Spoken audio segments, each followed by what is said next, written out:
네, 안녕하세요. 김태훈 매니저입니다. 자, 오늘 피런티어가 장중에 또 다시 한번 20%에 가까운 19% 이제 급등이 나와주면서 이틀 만에 지금 수요일이죠. 이틀 만에 이제 30% 정도의 수익률을 좀 쌓아둘 수 있었던 좋은 기회를 주었습니다.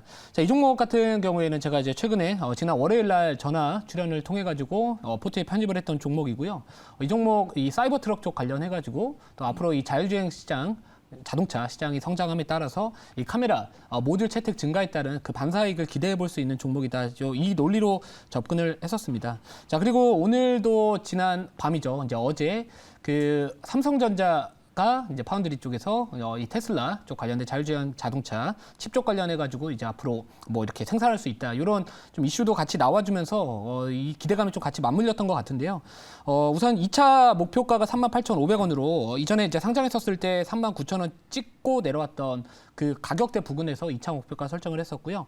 자, 물론 이 중기적인 관점에서 바라본다면은 이 카메라 채택수의 증가는 당연히 나올 수밖에 없고, 특히나 최근 이 테슬라가 사이버 트럭을 출시에 대한 그 기대감이 올라오고 있는 상황에서 이 사이버 트럭은 사이드 미러가 없습니다. 자, 그렇기 때문에 그거를 지금 카메라가 대체할 수 있는 부분들이고, 이 자율주행 자동차에 대한 부분들, 이전에 과거에 뭐 라이다나 레이더에 대한 부분들 뭐 이렇게 좀 채택이 증가할 것이다라는 부분들도 있었지만 좀 비용이 비싸다 보니까 이 카메라를 통해 가지고 이 센서 역할, 센싱 역할을 좀 대체할 수 있다, 이런 이야기들도 나왔었거든요. 그래서 앞으로 이 전장용 카메라 쪽 관련된 시장의 성장성은 뭐 꾸준히 유지될 수 있다라고 생각을 하고 있고요. 근데 아무리 뭐 중장기적인 이 성장 전망이 좋다라고 해가지고요, 뭐 단기적으로 그 부분이 슈팅을 나와줄 정도의 모멘텀이 되지는 않는다라고 생각을 하고 있고, 프로그램의 특성상 수익률 경쟁 프로그램이기 때문에 자, 이렇게 좀 슈팅이 나왔을 때는 우선은 저는 수익을 챙기자, 조용할 때 사서 시끄러울 때 팔자라는 관점에서 항상 트레이딩을 하는 성향을 갖고 있기 때문에 지금 정도 사실 자리라면은 나쁘지는 않다라고는 보지만 2차 목표가 38,500원 정도까지 왔다면은 우선은 저는 수익을 챙기는 게 맞다, 좀 이렇게 다시 한번 말씀을 드리고요. 자, 그리고 또 리뷰를 좀 도와드리면은 사실 제가 최근에 많은 원전 관련주들을 포트에 편입을 하고 있는 상황입니다. 자, 그래서 뭐 대표적으로 뭐 광명전기나 우리기술, 그리고 아쉽게 어제 손절가 터치됐었던 BHI 같은 경우에도요, 전반적으로 오늘 시장이 사실 하락 종목수가 더 많고요. 일부 특정 섹터의 수급이 좀 집중이 되다 보니까 이슈가 있는 트렌드에 좀 오늘 당장 맞지 않는 종목들, 테마군들은 시장에서 좀 수급적인 부분들이 부재 현상으로 인해 가지고 전반적으로 좀 부진한 모습을 여전히 어제에 이어서 보여주고 있지만, 뭐 제가 봤을 때 원전 쪽 관련해 가지고는 앞으로도 충분히 하반기에는 계속해서 정책 모멘텀이나 웨스팅하우스 소송 합의 기대감, 그리고 전반적인 이런 체코나 폴란드, 그리고 이외 중동 국가들에 대한 이 수주에 대한 기대감이 반영될 수 있는 이슈는 다시 한번 부각받을 가능성이 높은 하반기이기 때문에, 자, 지금 시장의 흐름을 한번 보시면은 그동안 상반기에는 이 매크로 환경 개선에 대한 부분들이 좀 이 시장의 지수 상승을 견인을 했다면은요, 자, 하반기에는 사실 우리가 매크로에 대한 부분들 기대감을 갖고 투자하는 시점은 어느 정도 좀 주가가 이미 지수가 많이 올라왔다라고 생각을 하고 있습니다.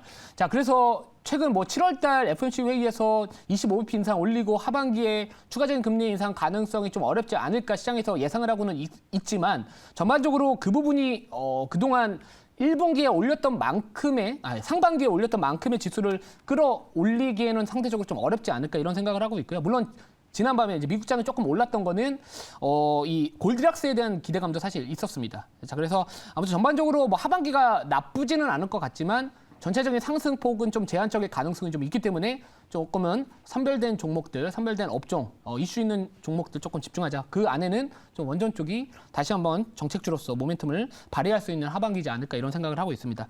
자, 오늘 편입할 종목은요, 사실 제가 저희 다른 매니저님들이 안 갖고 계시는 종목인 줄 알고 갖고 왔는데 오늘 출연해서 알았습니다. 그래서 제가 뭐 일부러 이 종목을 갖고 왔던 건 아닌데 불가피하게 좀 겹치게 됐다라는 부분들 먼저 좀 참고 부탁드리고요. 자, 우선은 현재가부터 말씀을 드리도록 하겠습니다. 현재가는 1,510원이고요. 종목명은 진성 TC라는 기업입니다.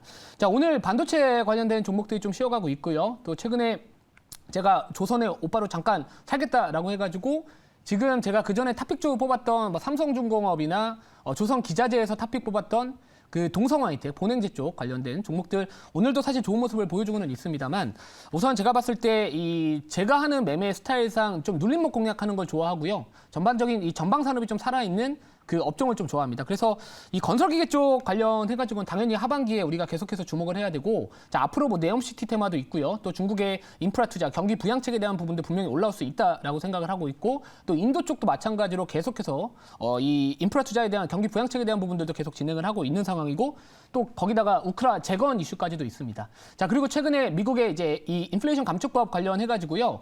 이 광물 자원 쪽, 광물을 좀 캐내기 위해서 뭐 2차 전지나 거기에 들어가는 핵심 광물 자원을 캐내기 위해서 계속해서 그런 광산 채굴을 시도를 하고 있는 상황이기 때문에 새로운 공급망 체인을 형성을 해야 되는 구조이기 때문에 그쪽 수요도 증가할 수 있다. 자, 그리고 우크라이나 재건 사업이 진행이 됐었을 때 가장 큰 비중을 차지할 수 있는 국가가 바로 미국이라는 거죠. 그 미국, 그 안에서 건설기계 장비 쪽에서 1등 기업이 바로 캐터필러고요.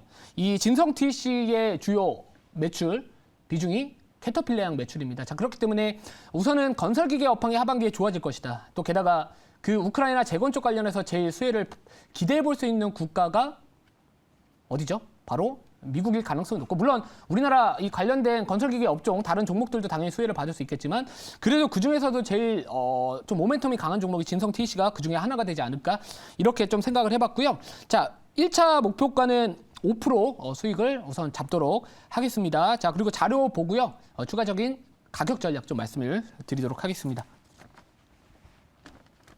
자, 우선은 그 광산 채굴 쪽 관련해가지고요. 이 캐피탈 익스펜디처, 그러니까 한마디로 캐펙스 투자에 대한 이런 추이를 한번 보시면은, 자, 2017년도를 저점으로, 그리고 작년에도 마찬가지로 계속해서 이 광산 채굴, 이 캐펙스 투자가 계속해서 활발하게 진행이 되고 있습니다. 또 게다가 이 많은 미국 기업들 또는 이런 유럽 국가들 또는 이 탈중국화를 시도를 하고 있거든요. 그렇기 때문에 뭐 2차 전지 쪽 핵심 소재, 뭐 리튬이나 뭐 이런 코발트나 이런 다양한 광물 자원들을 캐내기 위해서는 결국에는 광산 채굴을 계속해서 증가할 수밖에, 투자를 증가할 수밖에 없는 상황이고요. 그 안에서는 당연히 진성 TC, 그러니까 캐터필러가 수혜를 직접적으로 받을 수 있고, 그 안에서 또 낙수 효과를 기대할 수 있는 종목 중 하나가 바로 진성 TC이지 않을까, 이렇게 포인트를 잡아볼 수 있을 것 같습니다. 자, 다음 자료 볼게요. 자, 그리고 이 주요 국가의 우크라이나 지원 현황을 보시면은 이 미국이 역시나 많은 지원이 앞으로 예상이 됩니다. 자, 그러면 당연히 자국 국가, 자국 기업이 저는 제일 큰 수혜를 받을 수 있다라고 생각을 하고 있고요. 캐터필러라는 부분들 낙수 효과 기대할 수 있고, 또 게다가 진성 TC 같은 거에는 고객사로 뭐 밥캣이나 아니면은 이 존디어라는 회사도 이렇게 고객사로 두고 있기 때문에, 물론 매출 비중은 상대적으로 지금 이 캐터필러 향 대비해가지고는 상대적으로 좀 작지만, 이 미국향 매출 비중이 70%가 넘는다라는 부분들을 본다면은, 자, 우크라이나 재건 쪽 관련해서 미국이 제일 수혜받을 수 있고, 그 안에서 미국 기업들이 또 낙수효과 기대할 수 있고, 그 안에서 또 낙수효과 기대할 수 있는 게 진성 TC지 않을까, 이렇게 포인트를 잡아볼 수 있을 것 같습니다. 자, 다음 자료 볼게요. 자, 그래서 지금 이 뭐죠? 진성 TC, 캐터필러의 같은 경우에는 지금 우선은 장비가 좀 노후화가 되고 있다라고 합니다. 그래서 경쟁 업체 대비 좀 노후화가 진행이 되고 있다. 지금 평균적으로 지금 11점 몇 년 정도가 됐다라고 하기 때문에 이 교체 수요가 발생할 수 있다라는 부분들도 있고요. 또 광산 채굴을 했을 때 이 건설기가 좀 쓰이게 된다면은 조금은 수명이 더 짧아질 수 있다라고 합니다. 그래서 아무튼 다른 경쟁업체에 대비해서 장비가 노후화가 되고 있다라는 부분들은 앞으로 교체 수요의 증가로 인해 가지고 이 낙수 효과를 또 진성 TC가 한번 받지 않을까, 이런 생각을 할 수 있을 것 같습니다. 다음 자료 볼게요. 자, 다음 자료는 없고요. 질문 받아보고 추가적인 가격 전략 말씀을 드릴게요. 네, 진성 TC 이제 그 건설 기계 쪽인데, 최근에 이제 건설 기계 쪽 그 우크라이나하고도 연결돼 가지고 좀 급등이 좀 다들 많이 나왔어요. 그래서 우크라이나하고도 좀 엮여서 가고 있는데, 우크라이나 테마주라고 볼 수 있을는지 그것 좀 이야기해 주세요.